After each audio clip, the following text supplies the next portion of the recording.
Nakapagliwliwa na ba kayo? Kung hindi pa, panoorin mo to para makita mo ang ganda ng liwliwa. Kung from Pasay ka, punta ka sa may Victory Liner sa may EDSA na malapit sa Baclaran. Sumakay ng bus from Pasay bound Taiba o Santa Cruz, Zambales. Ang mga bus na ito ay dadaan sa bayan ng San Felipe. Sabihin lang sa driver na ihatid ka sa San Felipe, pagdating sa San Felipe ay sumakay ng tricycle na magdadala sa iyo ng direkta sa Sitio Liwliwa. Hindi ko maalala kung magkano yung environmental fee pero nasa 20 to 30 pesos lang. Pag weekend marami tao dito pero I recommend sa weekdays kayo pumunta para hindi gaano marami tao. Ang daming place na pwede mong pagstayan dito at sobrang magaganda din.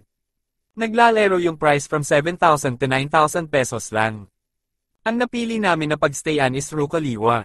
Napakaganda ng mga rooms nila. Sa baba naman maganda tumambay. Napaka-chill ng lugar at talagang marirelax ka talaga. May free internet din sila dito.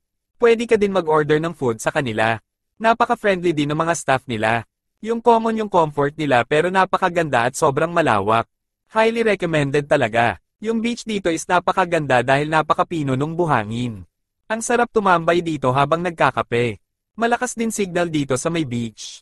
Pumunta din kami sa famous coffee shop ng Liwliwa which is Cafe Liwa. Sobrang sarap ng mga kape nila dito. Yung mga food dito hindi naman siya gaano kamahal. Nasa mid-range lang yung mga price. Kung gusto mo makatipid, I suggest yung Mommy Phoebe's Place. Masasarap yung mga food nila. Fresh nila lulutuin para sa'yo.